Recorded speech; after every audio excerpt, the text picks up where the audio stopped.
It's a series of firsts and lasts for the Coast Guard in Alaska. Dog, you got the dog coming this time. In Kodiak, a rescue swimmer fights the currents to rescue 4 people and a dog in his last search and rescue. 35-knot winds were having a significant impact on the raft itself. It was increasing the distance that our swimmer had to move each time to get the next person. And in Sitka, it's a rescue swimmer's first hoist to a cruise ship as he rushes to a stroke victim in Glacier Bay. Something's going down. Patient definitely needs to be taken a higher level of care. With any patient we have, chances are it's one of the worst days of their lives. Motor's coming up. The vast Alaskan wilderness, a place where beauty is cloaked by danger. Here, every day, the highly trained men and women of the U.S. Coast Guard risk their lives to save others. America's deadliest waters are protected by Coast Guard Alaska.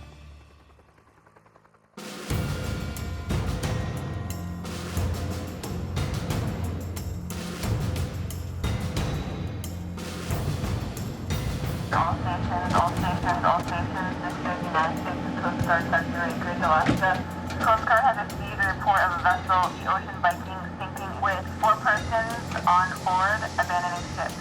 All vessels are requested to keep a sharp lookout, assist if possible, and report all sightings to United States Coast Guard. Break. Air from the 05, we're outbound with 4 for the mission. We're showing 1 hour and 15 minutes out. Roger, that's a good copy. The state troopers called. They do not have an asset on scene. It's going to take them about 4 hours to be able to get down there, so I think you're on your own. Lieutenant John Filipowicz, I got a call from a seafood processing plant relaying a mayday they heard on channel 16 from the vessel Ocean Viking. The Ocean Viking was sinking about 25 miles south of Chignik, and they were getting into life raft with 4 people and a dog. So the crew is launching here from Kodiak. They just got airborne. It's about an hour and 15 minutes down to Chignik. The weather's good enough today to support a straight line going over the top of the island.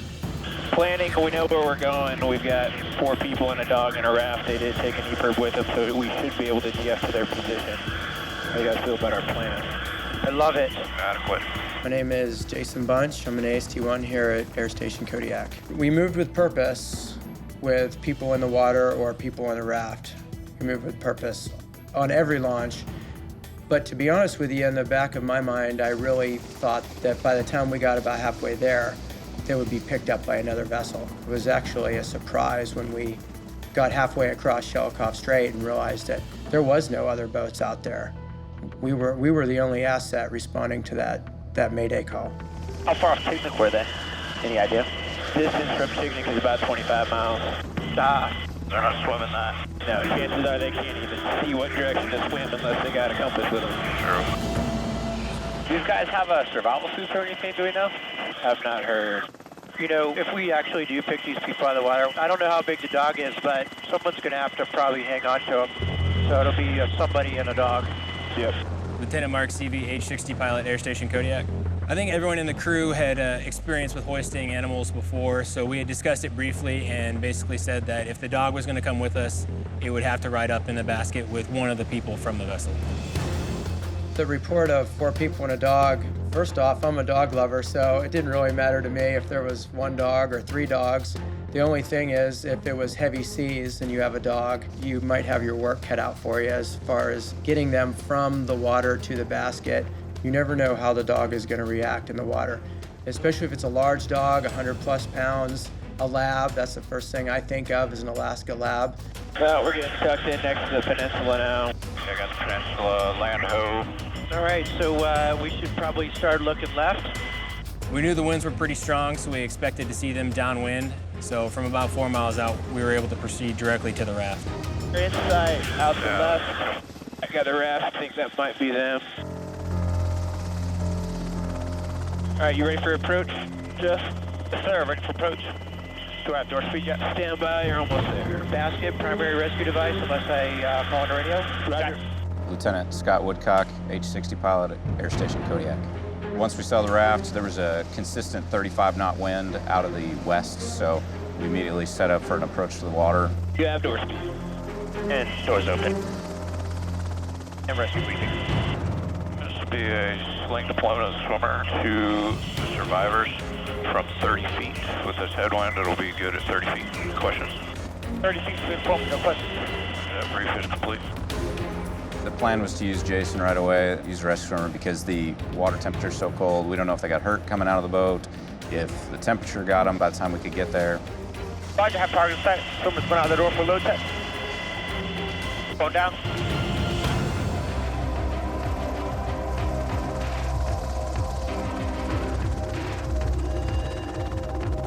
I'm Jeff Broom. I'm an aviation maintenance technician, second class. I just recently became a flight mechanic. This is my first hoisting case.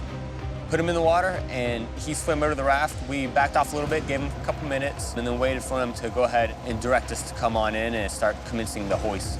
Go ahead and hook up the basket. Got it. All right, he's pulling the first one out of the raft, looks like. They're all in survivor suits. All right.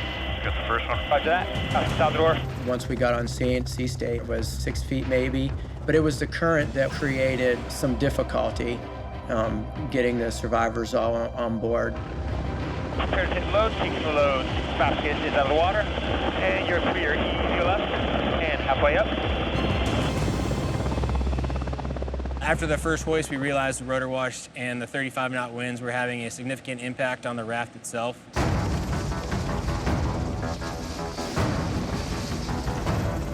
And as it blew it further behind the helicopter, it was increasing the distance that our swimmer had to move each time to get the next person. On the second hoist, the raft had gone probably about 300 yards in just a few moments. So yeah, it took me a little bit of time to get to the raft the second go around. And he's calling on the radio. Call on the radio. Here, no.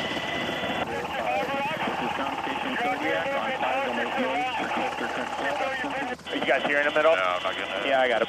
Okay. Swimmer 05, good copy. That's a good copy. Just shake your head. Okay, what was that? Basically what he wants to do is he's going to hold on to the basket a little bit, and you just drag him closer to the raft before you pull him all the way up. We adapted our technique, and as we were bringing up the members, the rescue swimmer would hold on to the basket. We would then drag him closer to the raft, and then as he let go in a closer position, we would recover the basket with the person inside. Easy back and right. We're dragging the swimmer. And swimmer's away, swimmer's in the water. Swimmer is okay. The pilots were able to move the helicopter back and right and kind of close the gap so I didn't have to swim so far. And survivors in the captain getting out of the basket. After that, off we went.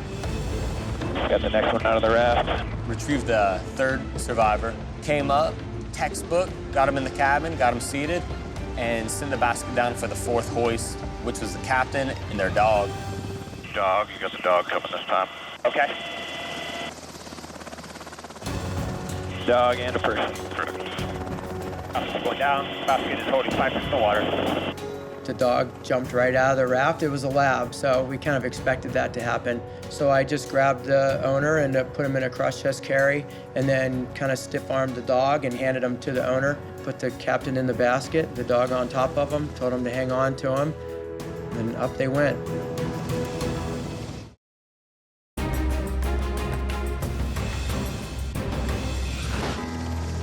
Dog, you got the dog coming this time. Okay.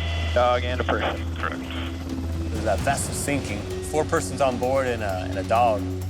We were dealing with some pretty strong winds, so each time we put up a survivor, we had to reposition the helicopter, send the basket down for the fourth hoist, which was the captain and their dog. Survivors coming up. Got a dog in the basket too. Dog is in the basket also. Basket inside the cabin. Is that the boat? Yeah, I got it right now. Roger that. And bring the swimmer inside the cabin. Swimmer is inside the cabin. Once we got in the helicopter, they all had their survival suits on. They were all dry.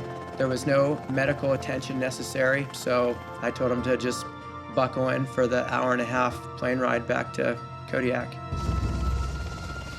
Good job, Jason. Is that dog doing well? Oh yeah, he's loving life. It's always a treat to have a dog in the helicopter. Everyone's usually smiling and petting them and just thinking, wow, this is kind of weird. Everybody was just super happy that we were able to recover him so easily. That might be my last SAR case, and that's a damn good one to end it on. Yeah, well, we can share it with you. All right, ramp arrival. Well, welcome back, gentlemen. Thank you very much, sir. Ambulance is going to be waiting for you. Officers want the guys checked out before the release. Roger that.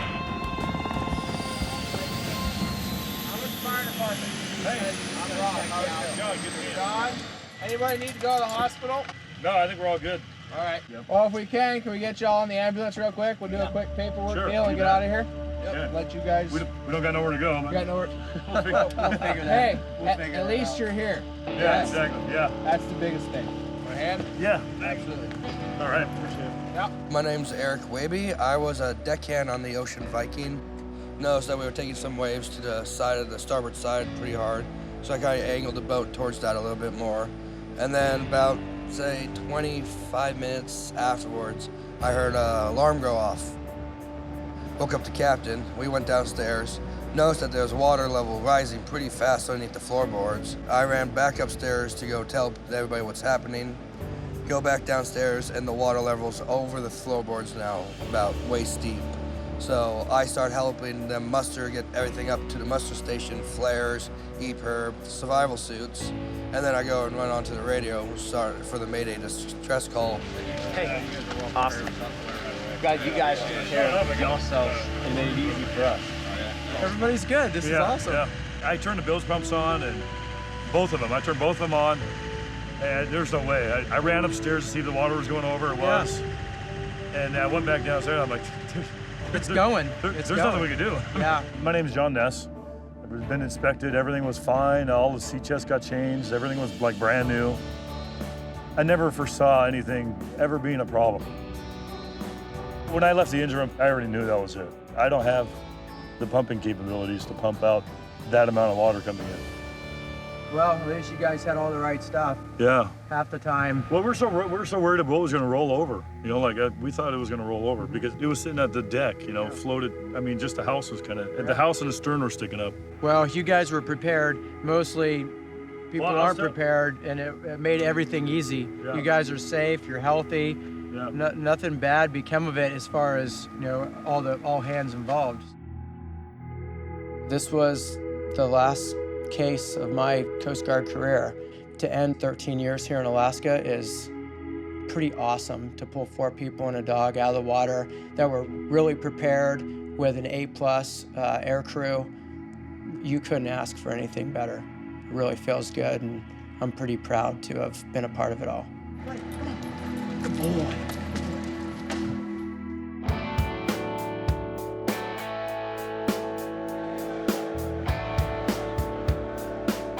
Today, we observe the retirement of Petty Officer Jason Bunch and recognize over 20 years of honorable and faithful service to our nation. I didn't want a big bells and whistles ceremony. I just want something simple. I came into the Coast Guard to be in aviation and to be a rescue swimmer. So when I leave the Coast Guard, I really want to just be surrounded by my fellow aviators and my family who supported me through this career. Obviously, this is not the usual uniform we wear when we do a retirement. Jason wanted to retire in his swimmer gear since that is what he spent most of his career wearing, so I think it's really great he's getting the chance to do that. While in Kodiak, he earned qualifications in all 3 aircraft and valuable experience responding to many different kinds of emergencies, from bear attacks to plane crashes to people in the water.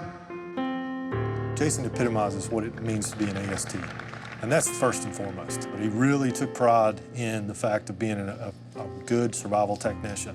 Well, I don't really have anything else to say that hasn't already been said. I want to thank my wife for just putting up with me. And she was there with me the whole way, so thank you, baby. Thanks for everybody that came. I appreciate you guys coming. Fly safe. Be safe.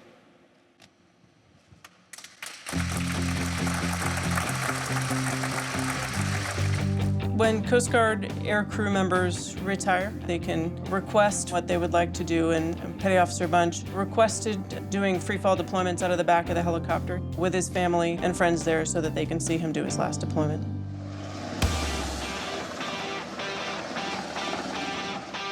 If I had anything to do over again, I don't think I would change a thing. I'm pretty happy with my Coast Guard career. I thank the Coast Guard for all the opportunities that they provided me.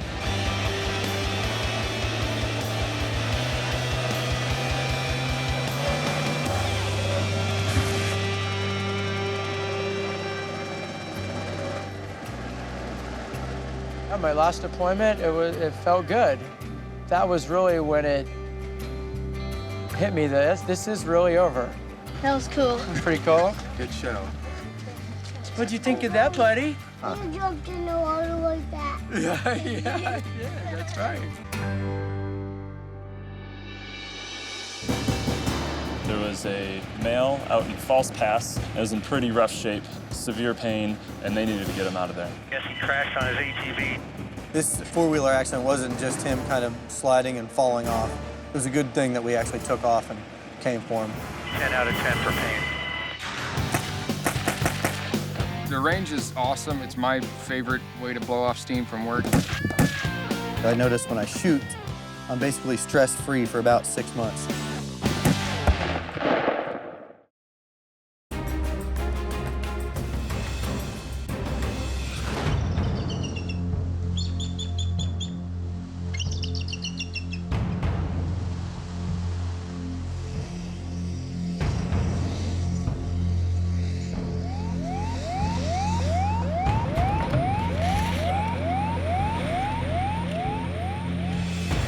We're still getting all the information coming in, but it looks like we have a 30-year-old male. He's in an ATV accident on one of the more isolated islands. He's over in False Pass. There is an unimproved runway there. However, we need to get a light flight into him, and they can't land on that smaller runway. Lieutenant Star Parmley. I'm an H-60 aviator here in Kodiak, Alaska. The alarm went off at 6 o'clock in the morning, and the ODO broke in over the beeper saying that there was a male out in False Pass that needed a medevac. He was in pretty rough shape, pretty messed up hip, severe pain, and they needed to get him out of there. 6006 Kodiak Air, you up on uniform?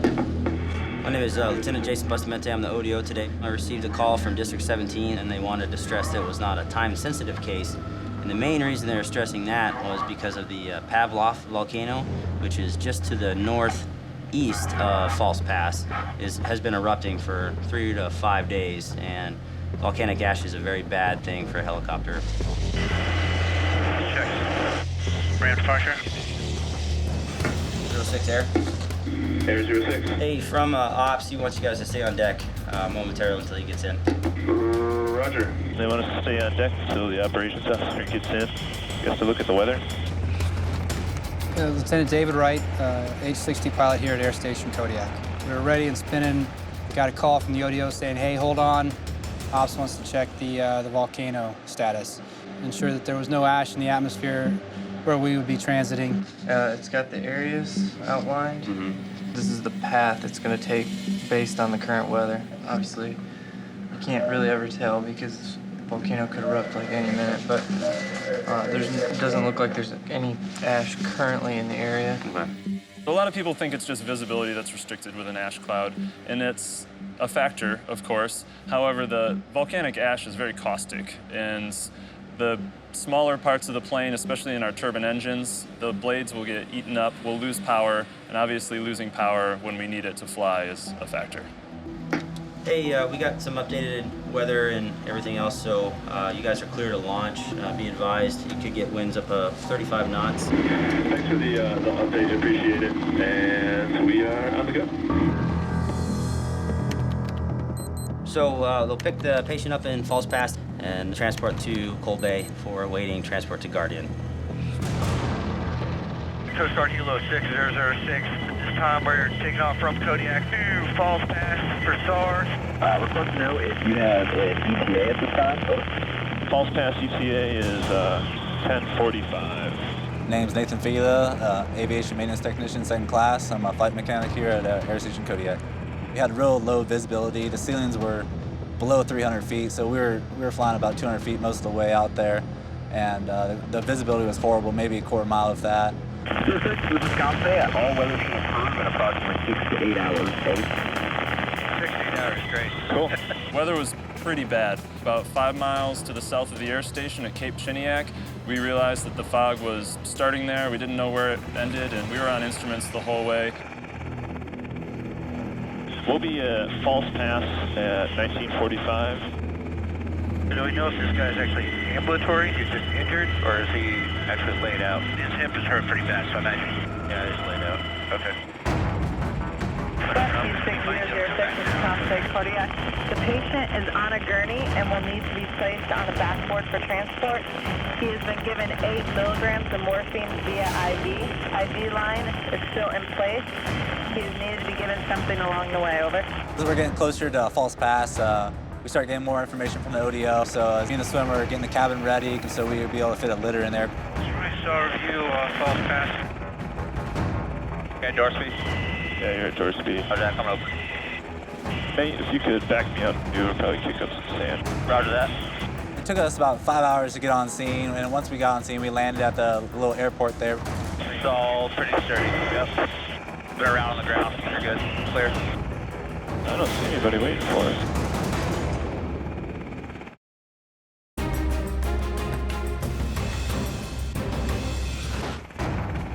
Mate, if you could back me up, you would probably kick up some sand. Roger that. The alarm went off at 6 o'clock in the morning. There was a male out in False Pass that needed a medevac. He was in pretty rough shape, pretty messed up hip, severe pain, and they needed to get him out of there. I got a four-wheeler and a truck coming right now down the road. AST-1, Rashid Arnick, rescue swimmer, Air Station Kodiak.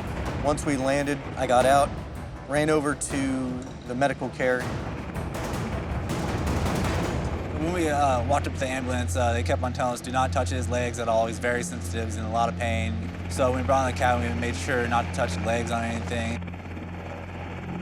IV bag is hooked up. My first impression was, okay, this four-wheeler accident wasn't just him kind of sliding and falling off. His right side was banged up, his face had some blood on it still. He was banged up pretty good, so I knew that it was a good thing that we actually took off and came for him. Just gonna be O2 for him. Not much else I can do. Feet are real sensitive, so if we can avoid hitting those, that'd be cool, but... Even though he was on morphine, he was still in some pretty good pain. Did our basic checks on him and took off for Cold Bay.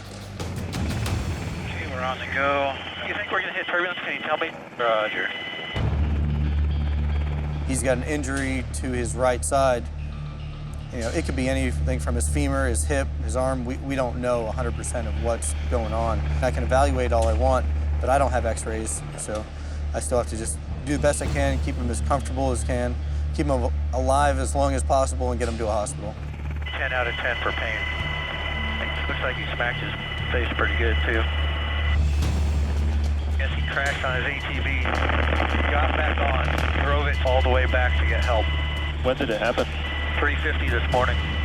Ready for approach. Once we got to Cold Bay, after the helicopter shut down, we were able to pull him out of the aircraft and we swapped him over to the Guardian's backboard. It was a good thing we ended up taking off. He definitely needed to get to a higher level of care. We were all kind of beat, we were all kind of tired, but it's definitely another time where you did your job and you're proud of it. You guys still set to take off? Yeah, we're ready, sir. This case was pretty awesome. A lot of planning went into it, and a lot of our skills were tested. And being able to help people when they need our help is really gratifying for me. It's very fulfilling.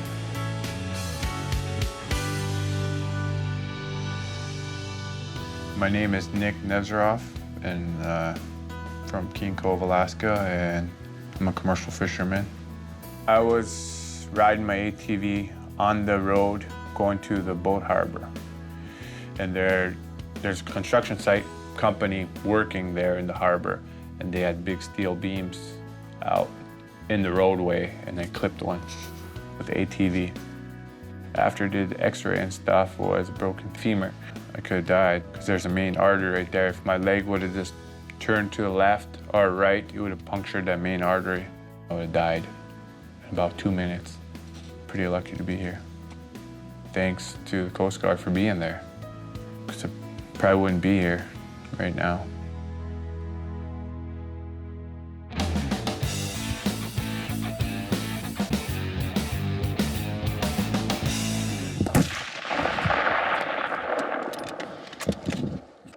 Today I brought out a Remington 700 and 308 that I've done some modifications to. I brought out my Rock River 223 as well, and hopefully we'll go out to 500 and have some fun, blow some things up.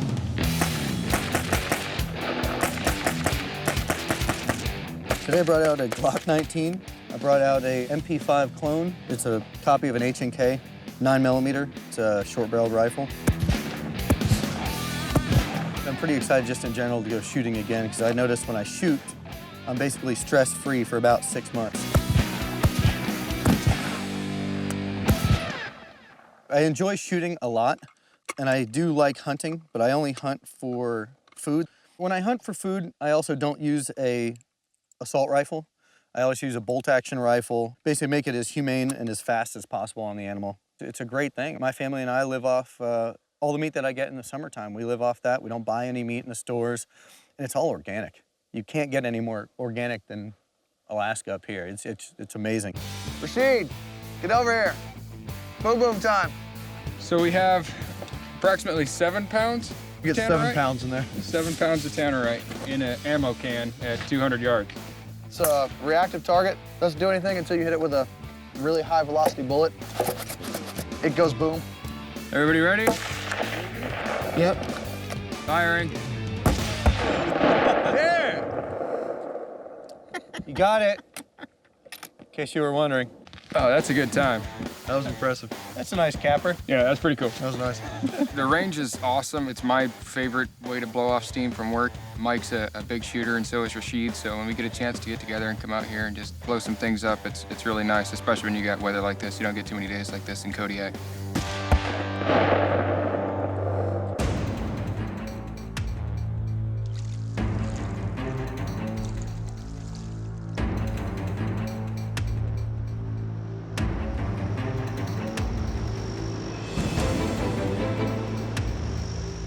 I have a updated position as of 1300 local.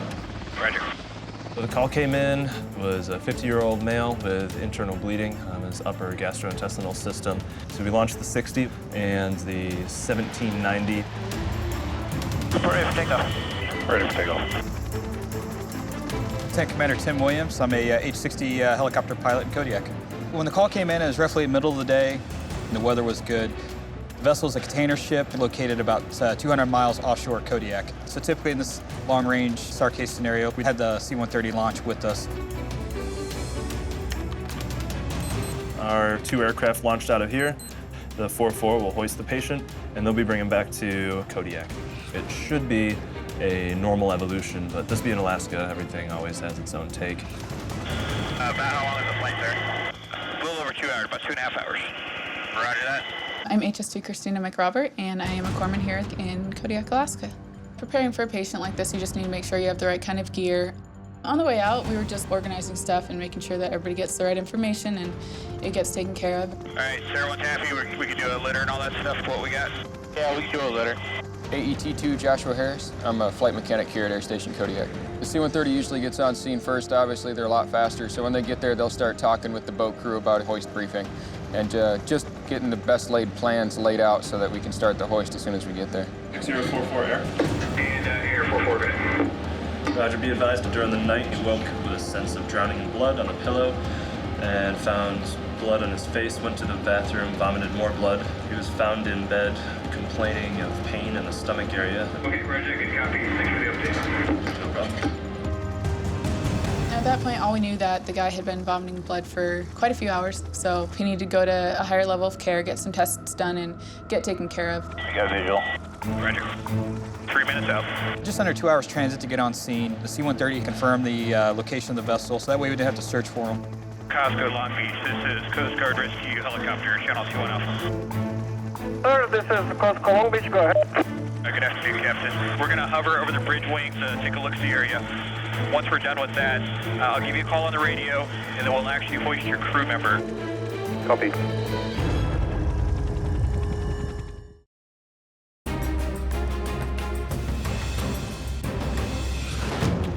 I got visual.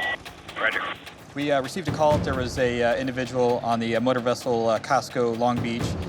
He was suffering from a upper GI bleed. Good afternoon, Captain. We're going to hover over the bridge wing to take a look at the area. Once we're done with that, then we'll actually hoist your crew member. Copy. We could see that there was a decent hoisting platform. There was some railing on either side of it, so you had to be direct with your aim, but it was better than I was expecting en route, so I was relieved to see it. If we wanted to, we could do this straight up basket, I'd feel fine with it. All right. With this situation, we elected not to put the swimmer down. The patient was ambulatory, which means they can walk under their own power. So to save time, we just lowered the basket. Coast Long Beach from Coast Guard Rescue Helicopter. We're ready to move in at this time, so we'll lower down the basket, and if you can help the patient in. Understood.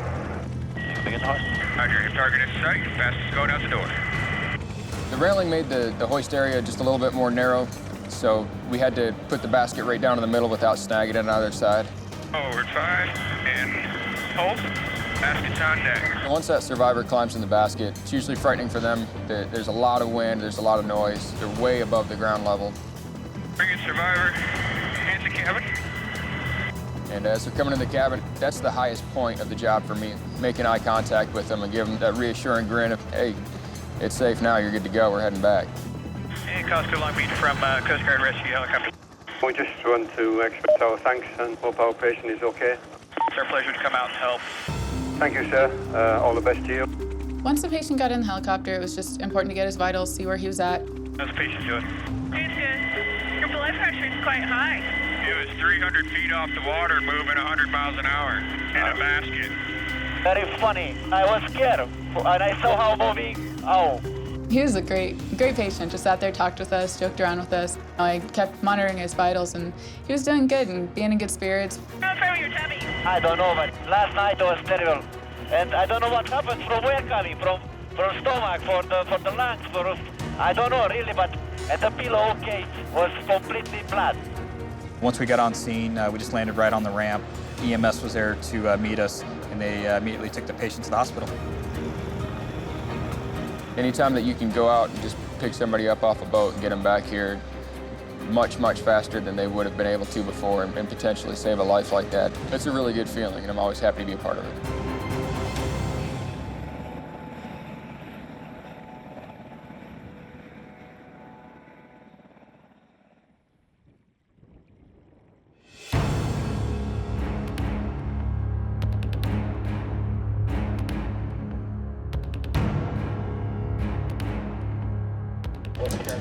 They are. The 3-4 is diverted. They're coming back here for refuel, pick up a rescue swimmer, and then they're going out. My name's Sonia Escamilla. I'm an operations specialist, 3rd class petty officer here at Air Station Sitka. Right now, we just got a phone call for a 24-year-old female who's having stroke symptoms.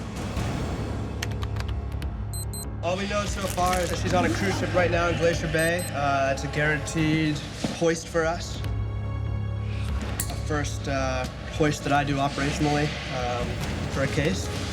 So, a couple little things I got to think about for myself, just remembering my training. We have 2 flights that went out this morning. They are calling back the 6034. They're going to pick up a rescue swimmer and then take off to Glacier Bay to pick up the patient.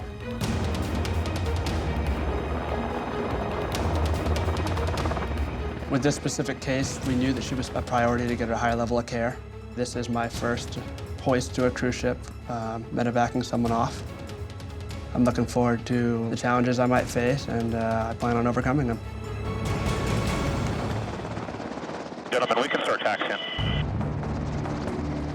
Lindsay, I was excited when you walked up. I'm obviously not a doctor. It seems like it's really young to have a stroke. I wonder if there's an underlying issue, or have you heard anything else? No, sir, that's okay. Exactly what I know. 24-year-old female, don't know when symptoms started. They're requesting to get a medevac and take it to Juneau. Roger that. Typically, the weather in southeast Alaska is very cloudy, and it changes minute by minute. You can never really predict what the weather is going to look like, other than it's probably going to be bad. Yeah, it is pretty hard to tell what the weather's doing here. Yeah, it is. That looks like it's got a lot of, as you can see off the left, a lot of cloud over there. I'll probably save a little bit of time if it looks good, going through the Narrows and go over Bear Alley. The question is what is it like in Glacier Bay? That is the question, isn't it? 10 minutes from scene. We're going to start setting a litter up here. Good plan. My name is AMT-1 Chris Walker. I'm a helicopter flight mechanic here at Air Station Sitka.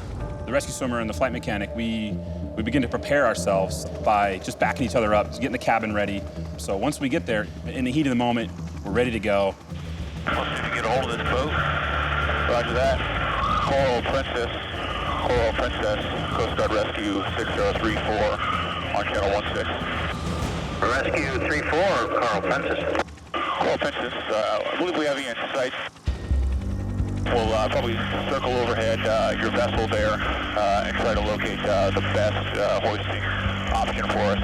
Roger. If you need us to change heading, let me know. Roger that. Weather absolutely beautiful. We got lucky with this one. Well, in this case, we were rather lucky. As soon as we got around the corner up into Glacier Bay, the world opened up. It was a beautiful, clear day. So some of my apprehension went away, because anytime you can see what you're doing, all things are possible. This is Coral Princess. This flight area is the both sides midships of the deck, top deck. Yeah, that actually does look really nice. What do you guys think? I like it. That's a nice open area. What do you think, Monty? That looks good to me. We circled the cruise ship a couple times. Some personnel on the boat had marked out a spot on the deck. We had a real good area to hoist to.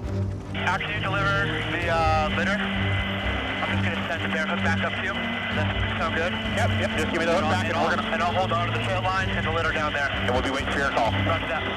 And I'm bringing swimmer to the door.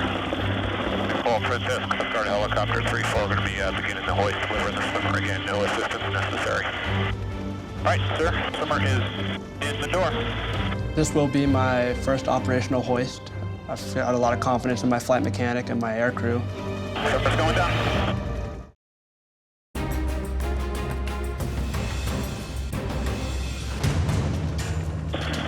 Coral Princess, Coast Guard Helicopter 34, going to be beginning the hoist, delivering the swimmer again. No assistance necessary. We are responding to a medevac off a cruise ship up in Glacier Bay for a possible stroke patient. All right, sir. Swimmer is in the door. This will be my first operational hoist. I've got a lot of confidence in my flight mechanic and my air crew. Swimmer's going down. 92%, looking good. Roger. Right, 30. A little bit farther. Easy right. Your tail's clear. Swimmer's going down. Position's good, altitude's good. Monty's on deck. Once I was on deck, I sent the hook back up to the helicopter with a trail line connected. And from that point, the flight mechanic hooked up the rescue litter. Once the litter was on deck, I proceeded to go check on the patient. It may take him a little while to package her up. Dave will go down and look at the patient, and he'll evaluate what is the best way to get this person up. In this case, we needed to put this victim into a litter, which stabilizes the patient, and that way we can bring them into the helicopter and get them to medical attention quickly. Rescue 34, rescue swimmer. Rescue swimmer, 34. Have the patient packaged up on the litter. Probably need about another 5 minutes here, and I'll signal to you when we're ready. The patient definitely needs to be taken a higher level of care. Hoisting her from a cruise ship, it was going to be a pretty high hoist. I wanted to make sure that we weren't going to have anything blowing around. I'm curious to know how she's doing. I hope she's okay. All right, he's giving me the ready for pickup signal. Roger, target in sight. Hook's coming down. Recovering the litter can be a little bit tricky. It is long, it's inflexible, plus of course you have a patient in there. Taking the load. Litter's coming up. Litter's clear in the vessel. You can move easy left, sir. Roger. Litter's coming up. With easy left. All right, sir, tell you what, hold right there. Just outside the cabin, so don't position her for entry into the cabin. This girl, she was in the hurt, and got her settled, made sure she was okay, and then we turned around and moved right back in for a pickup of the rescue swimmer. And hold position. Roger.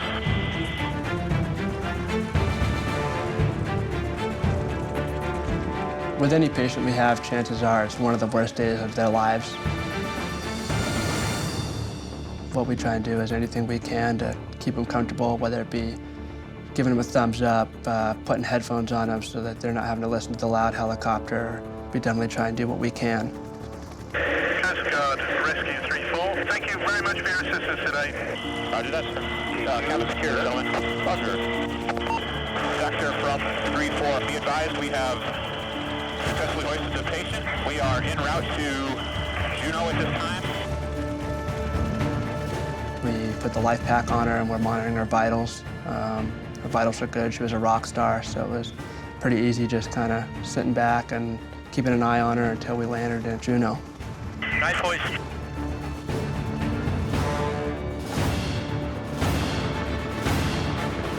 There's the ambulance. Roger.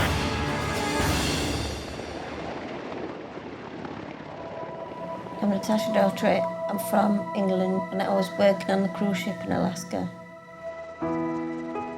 I had a migraine all afternoon and then I could feel the left side of my face droop. I ended up having a stroke and I'm going to rehab now and going to try and make myself stronger. My name's Julie Daughtry and my daughter's Natasha. We were really pleased when they told us that she was going to be airlifted because obviously that meant that she could get medical attention much quicker. Basically, without them, who knows, she would not be here with us now. Coast Guard's a lifesaver. And without them, she wouldn't be here probably. We'll never be able to say or do enough for that. But thank you very much.